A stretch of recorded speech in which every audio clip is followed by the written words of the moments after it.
உருவ வழிபாடு செய்யும் இந்துக்கள் உருவமே இல்லாத கோவில் கட்டி அதில் கடவுள் இல்லாத ஒருவரை கடவுளாக வழிபடுவதை மகாபாரத வில்லன் குருவம்ச துரியோதனின் கோவிலை முதல் பாகத்தில் பார்த்தோம். அதே போல நீங்கள் நிச்சயம் எதிர்பார்க்காத ஒருவரின் கோவிலையும் இந்த பகுதியில் பார்க்க போகிறோம். அதை பார்க்கும் முன் துரியோதனின் கோவிலில் வருடந்தோறும் நடக்கும் திருவிழாவை போல அதே கோவிலில் 12 வருடங்களுக்கு ஒரு முறை நடக்கும் இன்னொரு விழாவை பார்ப்போம்.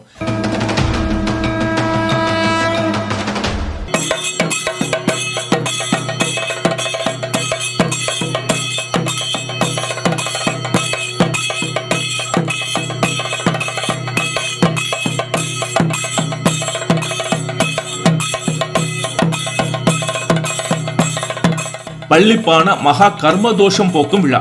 இதில் மக்களை துர்சக்தியிடமிருந்து காக்க 18 விதமான மகா கர்மங்கள் என்று சொல்லப்படும் பூஜை சடங்குகள் நடத்தப்படும். இந்த தோஷ கழிப்பு சடங்குகள் நடப்பதற்கு என்ன காரணம்? ஏதேனும் கதைகள்? ஆம், இருக்கிறது. 2 மகா முனிவர்களின் சாபமே இந்த விழாவுக்கு காரணம்.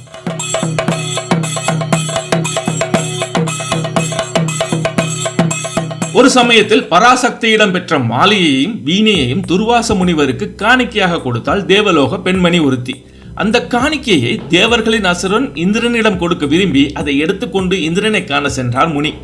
ஆனால் ஐராவதத்தில் அமர்ந்து வந்து கொண்டிருந்த இந்திரனுக்கு கர்வ மிகுதியால் துர்வாசரை மதித்து வணங்க மனமில்லாமல் போயிற்று. துர்வாசர் கொடுத்த பரிசல்களை யானையை விட்டு வாங்கி கிழித்தெறிந்தான் இந்திரன். இதைத் தொடர்ந்து தேவர்களின் பொருள்களையாவும் மறைந்து போக சாபம் கொடுத்தார் துர்வாசர். இதனால் கலக்கமுற்ற தேவர்கள் விஷ்ணுவை நாடினார்கள்.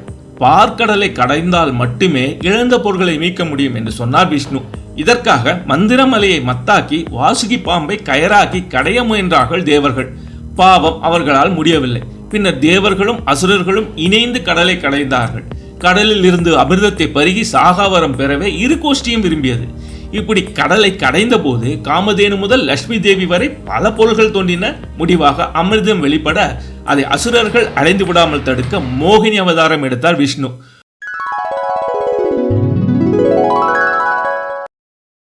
மோகினியின் அழகில் லயித்து கிடந்த அசுரர்களை ஏமாற்றி அமிர்தம் அனைத்தையும் தேவர்களுக்கே கொடுத்து விட்டார் விஷ்ணு. இதனால் கோபம் கொண்ட அசுரர்கள் நடந்தவற்றை தங்கள் குருவான சுக்ராச்சாரியரிடம் தெரிவிக்க, இதனால் அவரும் கோபம் கொண்டு விஷ்ணுவை பொலிவும் அழகும் இழந்து நோய் பிடித்து போக என்று சபித்தார். இதனால் விஷ்ணுவிற்கு உண்டாச்சு அசுர சாபம். இந்த சாபம் காரணமாக தன் பொலிவை இழந்தார் விஷ்ணு. இந்த சாபத்திலிருந்து விஷ்ணுவை மீட்க வேலன் குல ஆட்களால் மட்டுமே முடியும் என்பதாலும் வேலன் குலத்தவர்கள் இப்போது யாரும் இல்லை என்பதால் தேவர்கள் சிவனிடம் முறையிட சிவனே பார்வதியுடன் வேலன் வேலத்தியாக தோன்றி விஷ்ணுவின் சாபத்தை நீக்கினார். இவருக்கு சுப்பிரமணியும் விநாயகரும் அங்கே பூஜைகள் செய்து சாப விமோசனம் கொடுத்தனர். இதனால் தோஷங்களால் அவதிப்படும் மக்களை காக்க வேலன் குலத்தை உருவாக்கியது சிவனே என்பது ஐதீகம். இப்படியாக 2 மகா முனிவர்களின் சாபத்தால் உண்டான அந்த பள்ளிப்பான சடங்குகளை பார்ப்போம்.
இப்படி மகாபாரத துரியோதனனுக்கும் பார்க்கடலை கடந்த நிகழ்ச்சிக்கும் தொடர்புடையது இந்த கோவில்.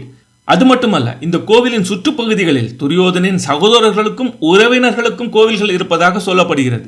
துரியோதனனுக்கு கோவில் என்பதே அதிர்ச்சியான விஷயம் என்றால், அடுத்த கோவிலை அறியும் பொழுது அதிர்ச்சி மேலும் அதிகரிக்கும். ஆமாம், மகாபாரதத்தின் முக்கிய காரணகர்த்தாவான துரியோதனனின் மாமா சகுனிக்கும் இங்கே கோவில் இருக்கிறது. கொட்டாரக்கரை அருகே பவித்ரேஸ்வரத்தில் உள்ள மாயங்கோட்டு மலஞ்சருவு மலாநாடா கோவில் தான் அது. பாரத போரை நடத்தி தன் லட்சியத்தை அடைந்த பின் சகுனி இங்கே வந்து சிவனை நோக்கி தவம் இருந்து வரம் பெற்று சொர்க்கம் சென்றான் என்கிறது இந்த கோவிலின் புராணம்.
துரியோதனின் ஒரே சகோதரியான துசுலாவுக்கும் கோவில் இருக்கிறது. கொல்லம் மாவட்டத்தின் சூரநாட்டின் வடக்கே நடுவிலே முறியில் இருக்கிறது இவளின் கோவில்.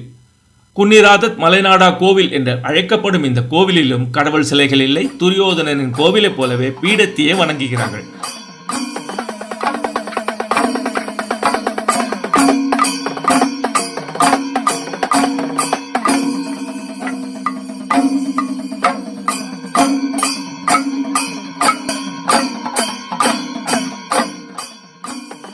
ஆக கடவுளின் தேசத்தில் கடவுளுடன் மோதிய கௌரவர்களுக்கும் கோவில் கட்டி எல்லாம் இறைவனே என்பதை சொல்லாமல் சொல்லி இருக்கிறார்கள் கேரள மக்கள்.